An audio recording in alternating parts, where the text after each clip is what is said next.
Hi, Top Med Talk friends. It's Desiree Chappell. I have some very exciting news for you. I'm going to hand it over to Monty, but be sure to listen at the end of the podcast and I will reveal our secret. Top Med Talk. Monty Mython here. As we prepare to move into the next phase of the COVID crisis, we're going to be widening our focus here on Top Med Talk. We will continue to deliver COVID-specific programs, but we all have a huge additional responsibility as we try to reboot normal services. So although this piece is not directly related to COVID-19, we believe it's information that is crucial to the bigger task of rebuilding the healthcare system as we learn to adapt and live with this new virus. Thank you to our sponsors and to you, our listeners, for helping us to share this important information. Nick Majerison here. Welcome to Top Med Talk. This piece is taken from the 8th Australian and New Zealand Symposium of Perioperative Medicine Special Interest Group. Updates in Perioperative Medicine 360, which took place between November the 7th and the 9th of 2019. Hope you enjoy this talk, and if you do, don't forget to check out topmedtalk.com and make sure you subscribe to us on social media as well. More details about that to follow. Before that, let's enjoy this talk. This piece is presented by Dr John Carlisle, an anaesthetist at Torbay and South Devon NHS Foundation Trust. John has already been introduced, so I'm just going to take the opportunity to thank him again for flying all this way and sharing his wisdom with us. And he's going to talk to us about shared decision-making and risk prediction in the emergency setting. So thank you, John. Thanks very much.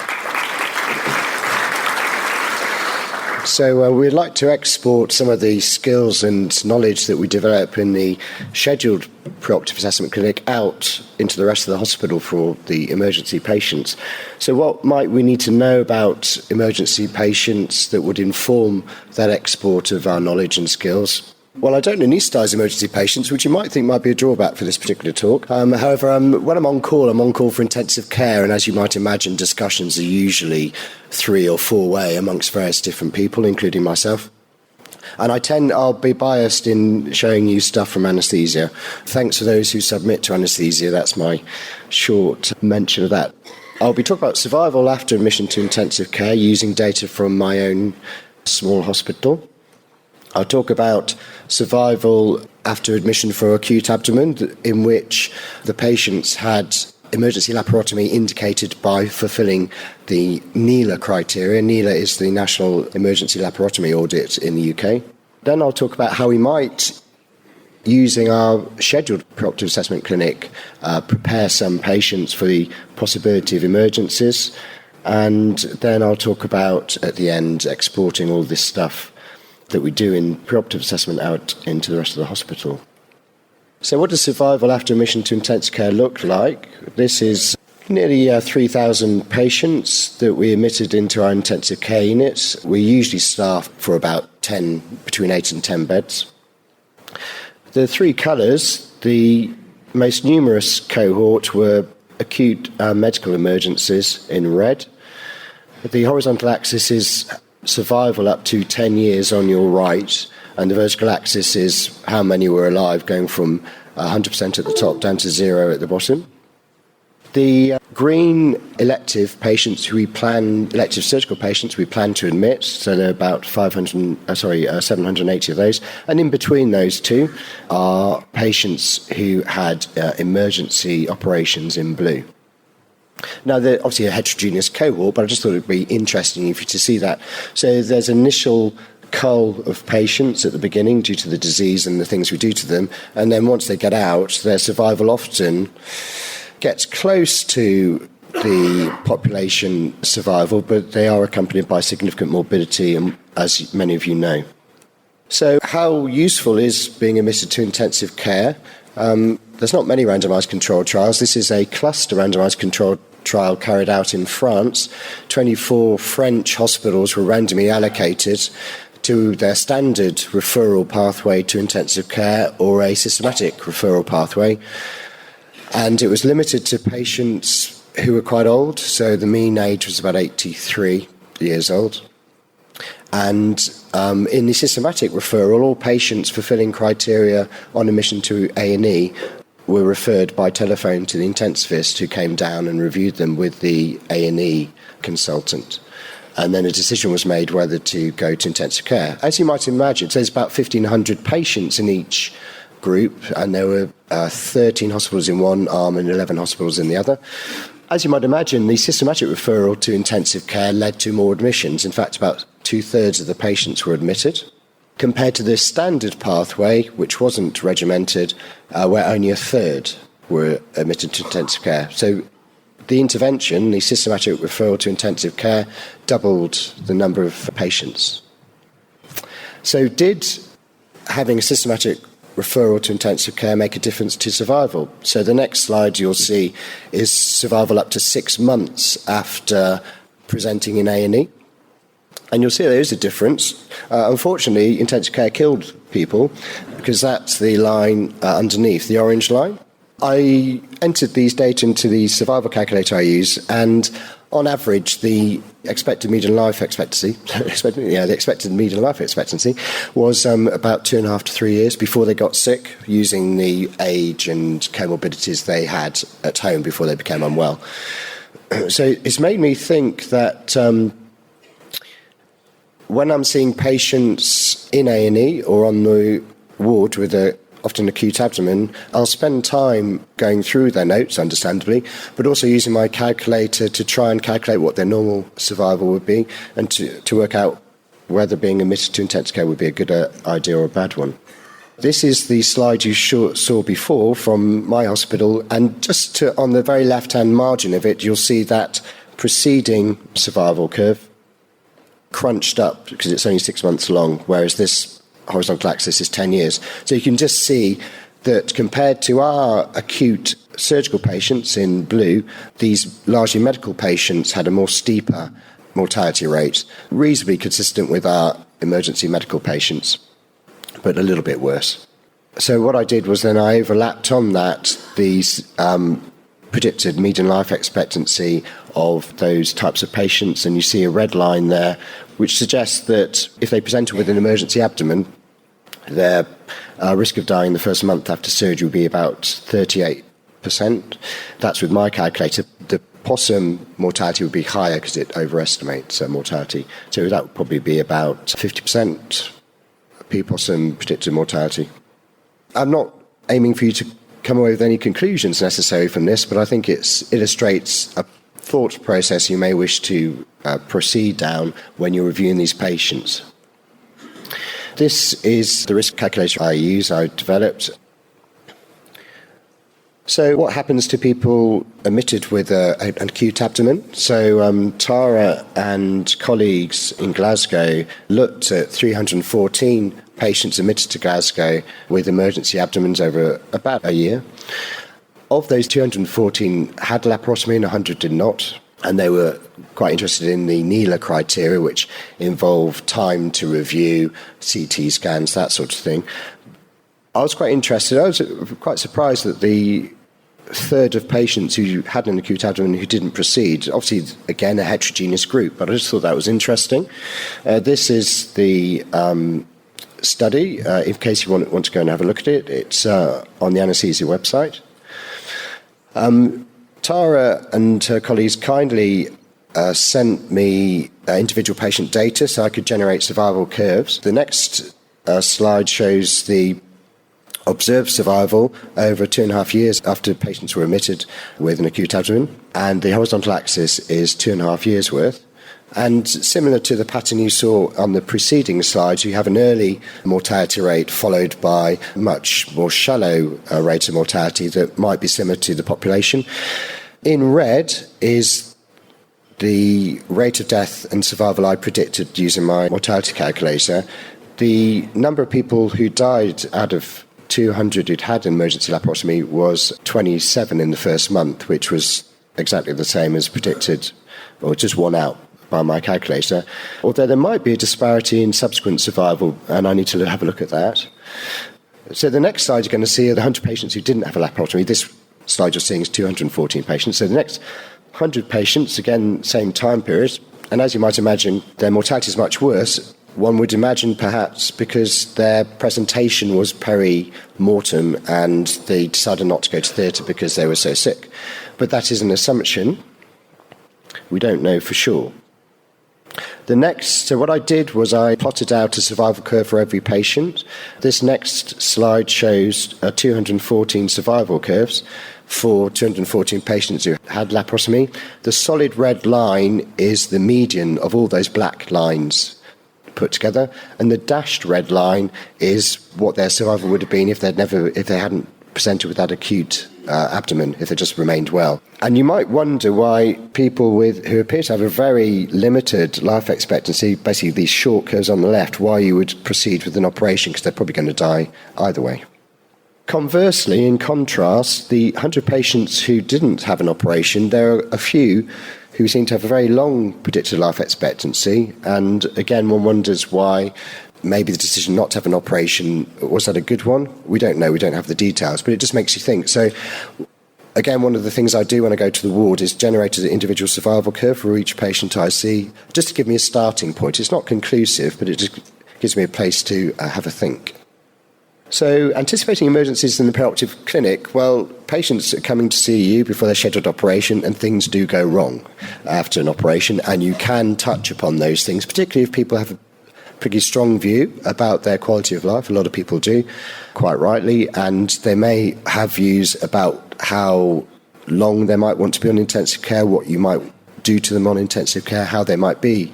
And as you'll know from follow-up series of people who've been on intensive care, about half are struggling with a significant physical, psychological, emotional problem a year later. So that's worthwhile them knowing. So you might mention that they may return to theatre, they become sick. There's not a lot to say around that topic, but it may come up in your discussions with the patient.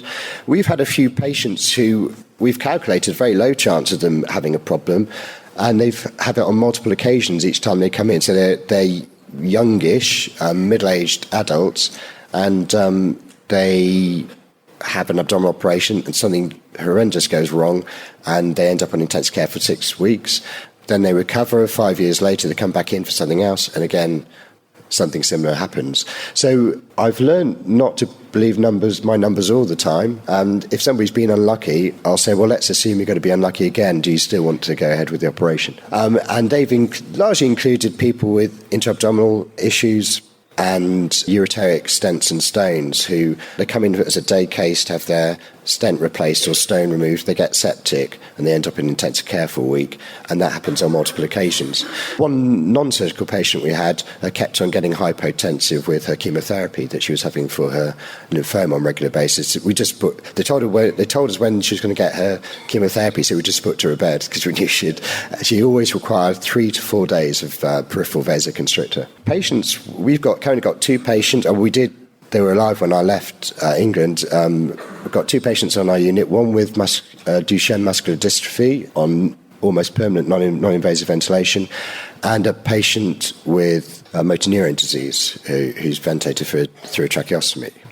Patients with progressive disease, maybe multiple sclerosis, so that's a bit more difficult to predict, are a group of patients in whom we should be having conversations about what they want, because they are experiencing a change in their function and quality of life, and they can see where it's going, and it's very much worthwhile having a chat with them in the scheduled operation clinic. Patients who've had an episode of cholecystitis who don't get their gallbladder taken out in the acute setting, it all settles down, and maybe a few months later they come to the clinic because they've seen the surgeon, they've talked about having their gallbladder out. And some of them have quite high risk of running into problems with the operation, and they'll also have problems if they get the cholecystitis again. So we talk to them about which of those sort of options they want. On average, about 1 in 20 people who has an acute episode of cholecystitis will get a recurrence over the subsequent 5 years. But it does depend upon the low burden of stones, which will affect their chance of getting a recurrence. So that's another group worthwhile thinking about. And finally, patients with usually men with intact abdominal aortic aneurysms who are either not offered the opportunity to have a repair, or they decline it themselves. So I'm just going to show you 3 slides to illustrate 3 slightly different circumstances. So again, horizontal axis is survival from now on your left to 15 years in the future on the right. And vertical axis is, again, survival, 100% at the top, 0 at the bottom. And the black, at this particular patient I've made up, has a 49 millimetre aneurysm, and at the moment isn't allowed to be offered aneurysm repair. That's another story, I won't go into it. In red, solid is survival after open repair, which is initially more harmful and you get more deaths. But if the endovascular repair is less secure and you get a year-on-year accumulation of risk of leakage, then in the dash red, you'll see that actually the median life expectancy, where they cross the horizontal lines, there's some benefit, about a year's worth of extra life on average if this man has an open repair. So anyhow, he's not going to be offered this surgery, but his aneurysm still may leak before it gets to the magic 55 millimetre threshold. So again, a group worthwhile having a chat about what they would want to happen if they came in as an emergency. Basically, if they're conscious, they're offered an operation, but it's very helpful to have these discussions when it's quiet, because the whole problem with this group of patients and you seeing emergency patients is they are not mentally in a state to have a good think about this and discussion, and they often don't have the time. So if you can, always have these discussions before the emergency happens. This next patient, a 55 millimetre aneurysm, but in this case, the surgery would have limited benefit, maybe 6 months, increase in median life expectancy. Very similar with endovascular or open repair. We probably wouldn't offer this man an operation in my hospital because he's likely to die from something else before the aneurysm kills him. We've all got a queue of things trying to kill us, pneumonias and cancers and strokes and heart attacks. And your aneurysm's just one of those things. And you have your aneurysm repaired, you've still got all these other things going to kill you at some point. So we talk about that. And it's a very different situation, though, if it does leak before the pneumonia and the heart attacks and the vacuum cleaners kill you. So it's worthwhile having a chat, because although we may decline scheduled repair, that doesn't mean we should decline emergency repair. So they're not mutually incompatible. So we'd talk to him about what he would want to happen and talk about the options of having good symptomatic control with or without an operation. This last patient has an 80 millimetre aneurysm, but there's no benefit to survival. And if this patient's aneurysm leaked, we wouldn't offer them an emergency operation because their survival, due to all the other things wrong with them, is fairly brief. Finally, exporting the perioperative clinic to the rest of the hospital. So we're in this room, in this meeting, which has been excellent over the last few days. We've had lots of interesting conversations. Initially, all that expertise and network between anaesthetists, geriatricians, intensivists, etc., is happening largely around scheduled patients. It would be really neat if we could export all that expertise out for emergency patients. You might want to think about rostering, when you roster people on call. So in my hospital, we would aim to have one of the specialists in pre-op assessment to either be on call for anaesthesia or for intensive care. So we have available in the hospital out of hours people who learnt a lot and can give the patients the benefit of their knowledge and their networking. So that's just something I thought you might want to take away with you about how you might plan to use your resource that you've developed in pre-op scheduled clinic out for the other types of patients you're looking at. And I'll just coined this at the end to summarise what I'm thinking. Okay, thank you very much.